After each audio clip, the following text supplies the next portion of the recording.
My name is Stephanie Gutierrez. I am a Resilience and Sustainability Analyst for the Palm Beach County Office of Resilience.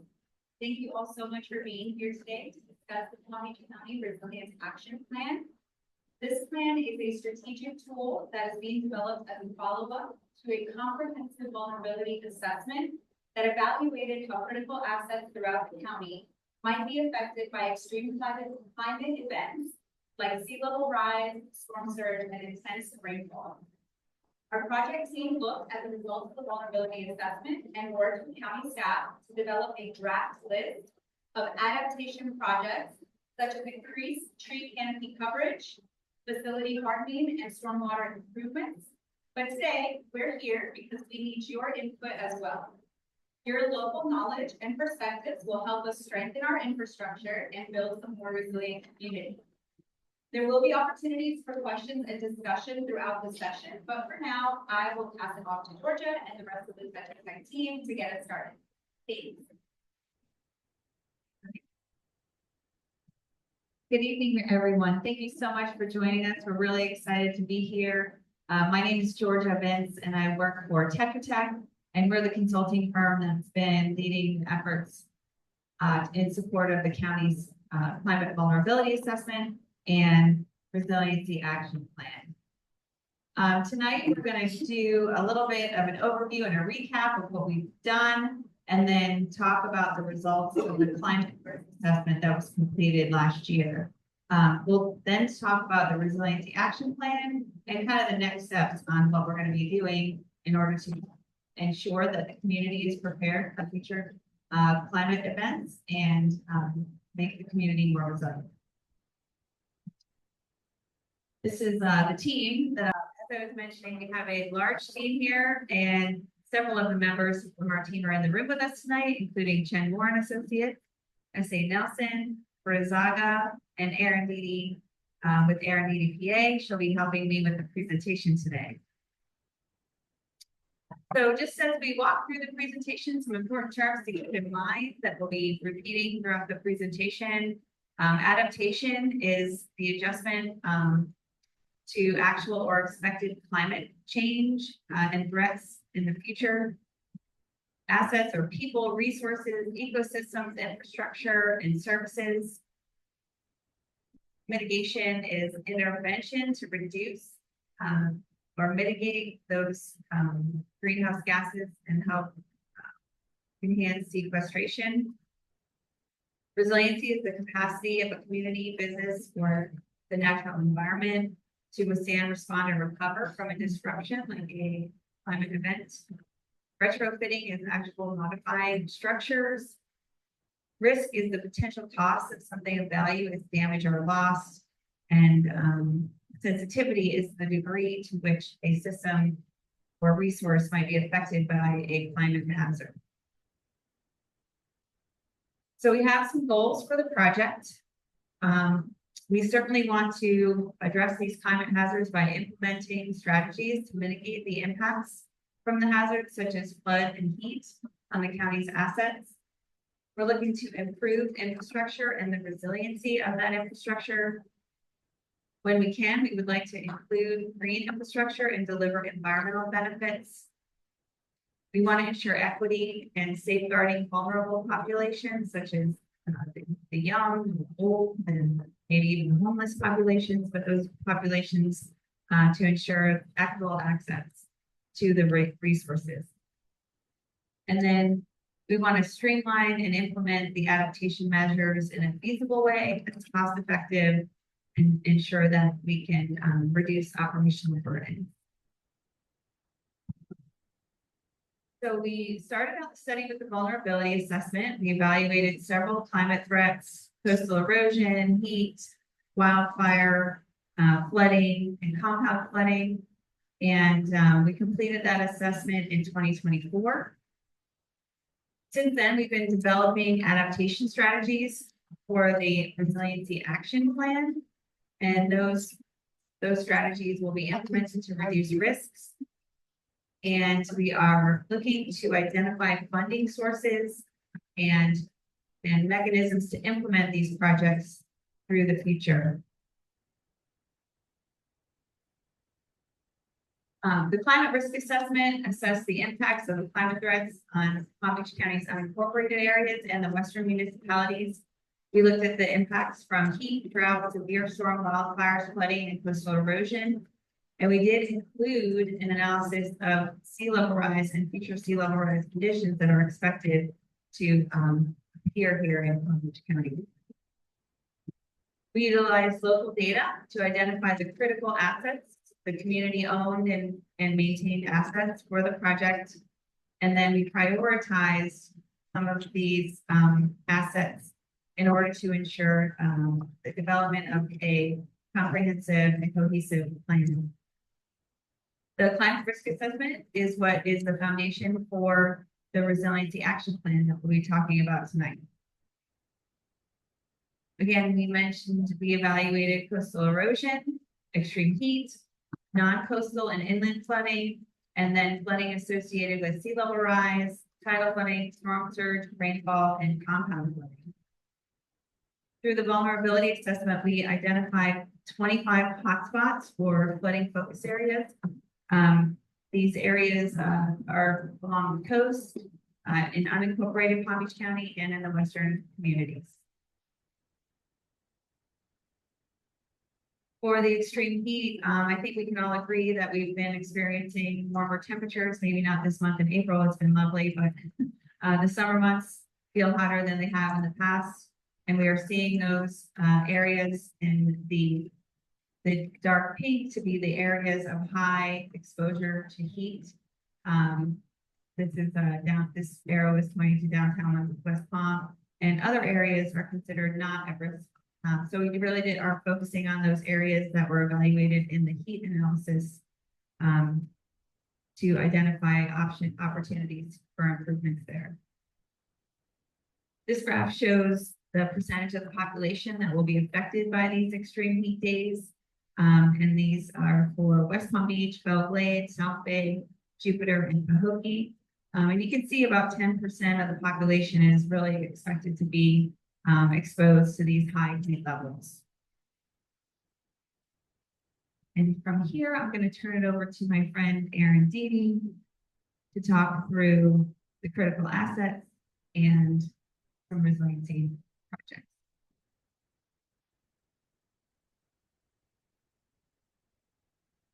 So this grant and this program are really focused on the county's assets. It's not focused on helping people retrofit their individual homes and businesses, but maybe the roads or the drainage that supports a particular parcel or where you live, where you work.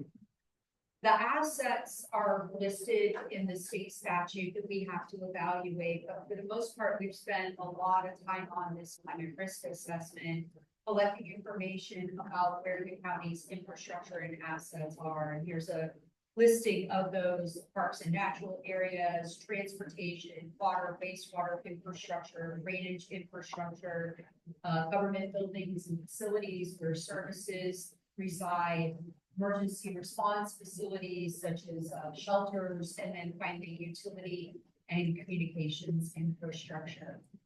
So if you have your phone, you all do, you want to take it out and hit that scan code with your camera, or you can open a new browser at menti, MENTI.com. And once you do, you enter the code that's on the screen, which is 38428510. And we have a couple of questions for you to answer. So if anybody's having problems pulling it up, raise your hand. And this will only be 3 questions, but it helps us drill down on what some of those priorities are and what some of those important assets are that you rely on.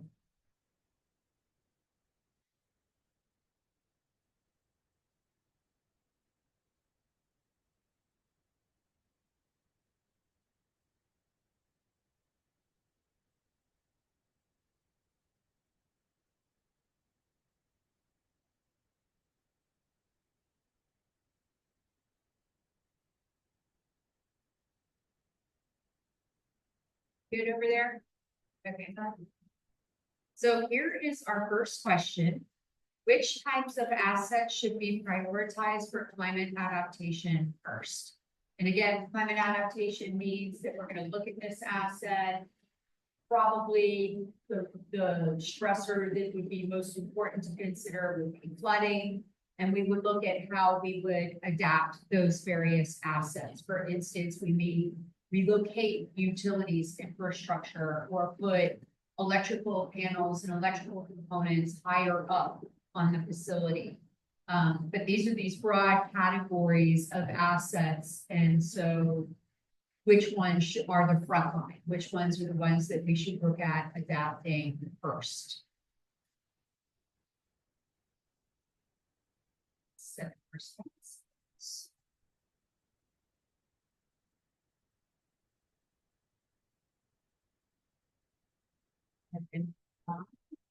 And you can keep tweaking responses as we kind of go through the presentation. So after we have conducted this climate risk assessment, looking at all the different types of climate stressors and when we can expect those types of impacts, what do we do about it? And so we are creating what's called a resilience action plan, focused on the word action, because these are projects, strategies, policies, programs that the county can potentially implement that would help take care of those priority assets and adapt them, identify where they are, identify when they potentially need to be adapted or retrofitted to deal with these potential climate stressors that we're seeing. And so we talked about in this planning process, developing strategies to deal with those climate hazards, looking for synergies where we can create dual benefits at the same time.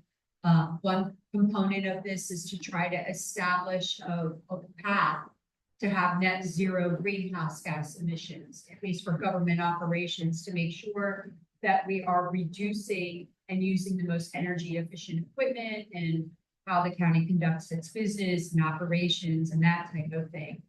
And so what we're producing is this action plan that will have adaptation and mitigation actions that align with the outcomes of this climate risk assessment.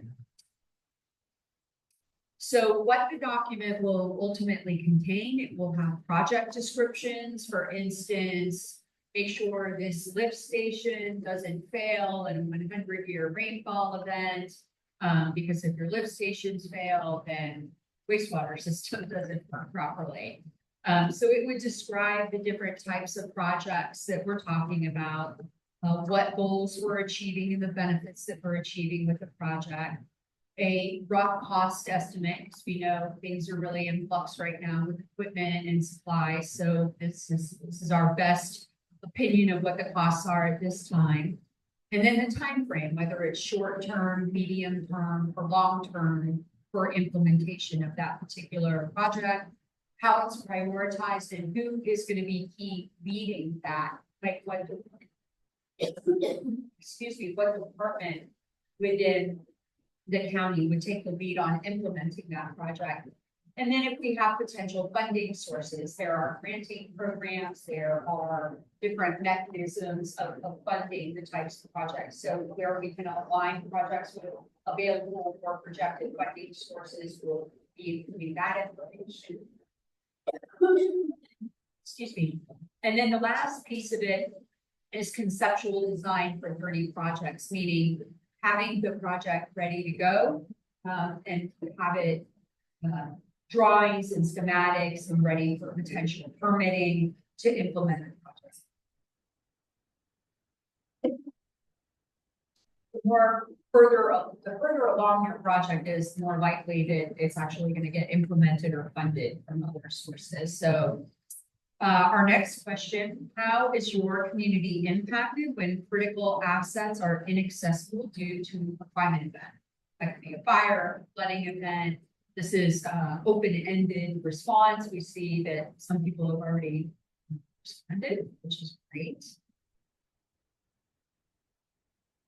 Human health hazards. I think that's the first time that we've seen that come up. I mean, we talked about heat days and asthma impacts and that type of thing, that broader health is important.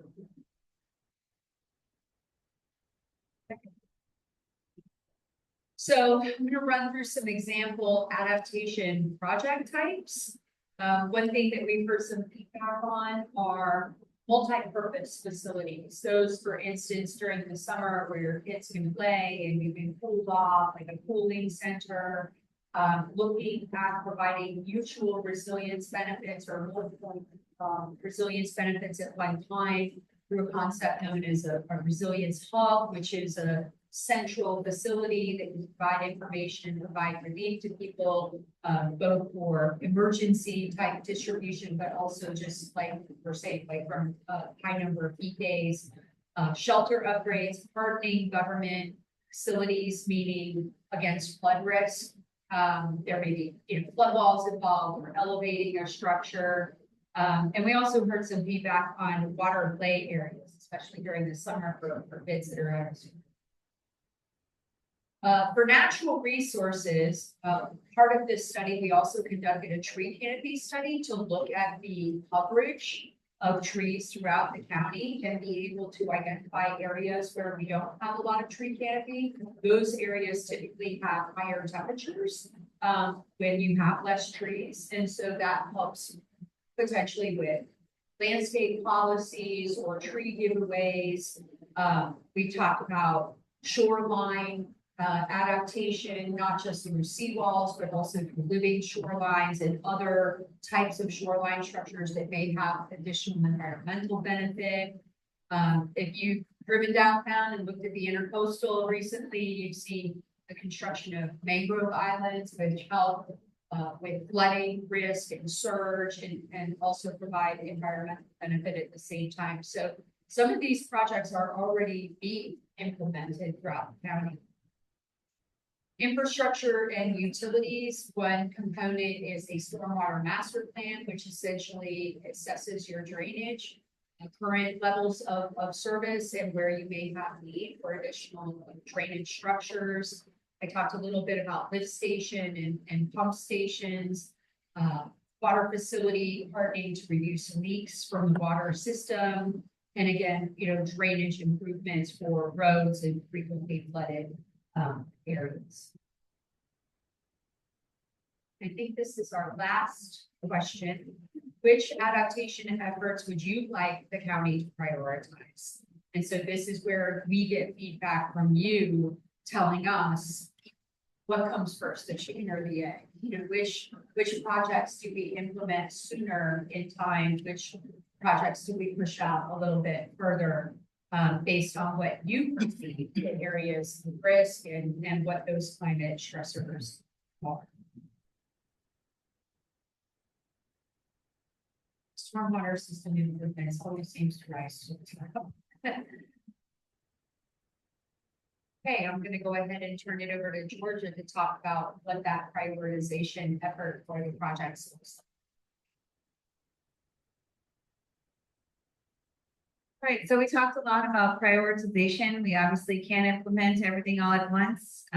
So we have to prioritize these projects, and that prioritization may be determined by when the asset is expected to be affected. Is it currently being affected by flooding? Is it expected to be flooding in the near future or long term? We want to ensure equity and safeguard vulnerable populations where we can. We'd like to include green building and green infrastructure, nature-based solutions. So is there an environmental benefit that adds to the project? Looking at improving overall infrastructure resiliency throughout the county. And then we want to make sure that these adaptation measures can be implemented, they're easily implemented, and they're cost effective.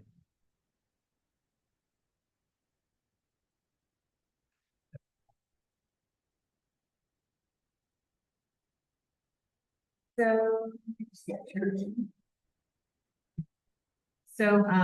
the project timeline, we finished up the climate vulnerability assessment last year. We are scheduled to have a draft action plan in July. We will be coming back out to the communities with our prioritized list of projects to ensure that we have gotten a plan that's going to be accepted by the public. And we plan to have a final workshop, a final action plan in December of 2025. So with that, again, just to kind of summarize, we've identified some projects. We will be prioritizing those projects for the draft resiliency action plan. We'll come back to the public for your thoughts on those detailed project descriptions. And then we'll prepare the final resiliency action plan in December. That's all we have today for our presentation, but we're happy to take questions from folks in the room, folks online. We'll stick around and talk. We have some posters around the room if you need some more details. Anybody in the room have any questions or thoughts? Any other additional feedback?